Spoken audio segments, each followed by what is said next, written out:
কিন্তু সবার আগে আমার ইসলাম, আমার দিন, আমার ধর্ম, আমার কোরআন, আমার নবী, আমার আল্লাহ কাছে আমাদেরকে মরতে হবে। আপনি একটা বড় এমপি মহোদয়ের জন্য যেই কবর, একটা রাস্তা রিক্সাওয়ালার সেই কবর, আপনি একটা মন্ত্রী মহোদয়ের জন্য যেই কাফনের কাপড়, একটা রাস্তার মুসির জন্য সেই এটা দিবেন। ডন ভাইরা দাওয়াত করছি ফোন দিয়া, কেমনে যে আপনি প্রধান অতিথি, এখন সবার নাম আছে, ডন ভাইয়ের আয়াতে পোস্টারে ডন ভাইয়ের নাম নাই, ভাইয়ের মনে কষ্ট পাইব নি। আচ্ছা আমার দাওয়াত করছেন সবই ঠিক আছে, আয়া দেখলাম যে পোস্টারে আমার নাম নাই, কষ্ট পাবো না। তো যেই বক্তা যেই নবী আর আল্লাহর ওয়াজ করতে আসবে, এই নবীর স্লোগানটা যদি না দেন আল্লাহর নামের ফাঁসে, এটা কি হক আদায় হইব? লা ইলাহা, কথা বলা লা ইলাহা, এটা হইল ওয়াহদানিয়াতের স্লোগান। আর মুহাম্মাদুর রাসূলুল্লাহ এটা হলো রিসালাতের স্লোগান।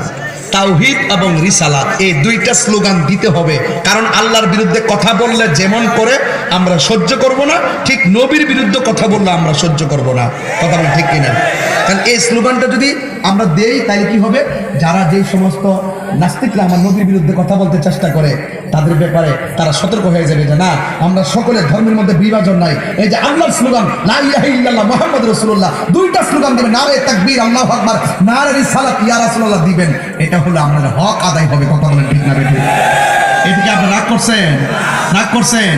আমি ওই দিন পাবনায় মাহফিল করতে গেছি দিনের বেলা, দেখছেন ফেসবুকে, পাবনায় মাহফিল করতে গেছি, জায়গা দেখি নারে তাকবীরও নাই, আল্লাহু আকবার নাই, নারে রিসালাতও নাই, ইয়া রাসূলুল্লাহ নাই। দেখেন কোন জায়গাটা ঢুকছে। হ্যাঁ হয়তো কেউ কইছে করে এটা নিয়ে আসে তো ধাক্কা ধাক্কি, তাহলে কোনোটাই দিস না, এগুলো করবেন না। কারণ আল্লাহ এবং নবী দিয়ে যদি আমরা মুসলমান হইয়া একটা প্ল্যাটফর্মে আসতে পারি, আমাদের মধ্যে দুর্ভাগ্য আর কিছু হতে পারে না। কথা ঠিক না? আমি বলছি এই সমস্ত বিষয়গুলো সবগুলো ম্যানেজ করে আমরা উলামায়ে কেরাম যদি একজন আরেকজনের সঙ্গে যদি সৎ ভাব তৈরি করতে পারতাম।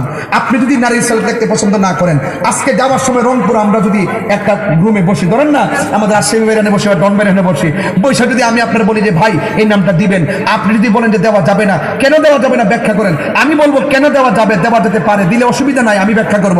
যদি আমরা আলেমরা হুজুররা যদি একজন আরেকজনের সঙ্গে যদি এরকম ভাবে যদি আকীদার সমন্বয় করতে পারি, আমি নিশ্চিত বলতে পারি এই উলামায়ে কেরাম রাজপথ থেকে মসনদে যাবে।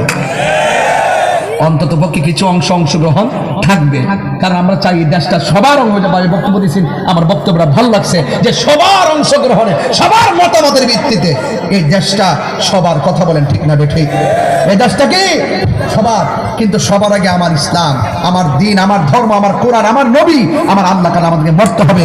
আপনি একটা বড় এমপি মহোদয়ের জন্য যেই কবর, একটা রাস্তা রিক্সাওয়ালার সেই কবর, আপনি একটা মন্ত্রী মহোদয়ের জন্য যেই কাফনের কাপড়, একটা রাস্তার মুসির জন্য সেই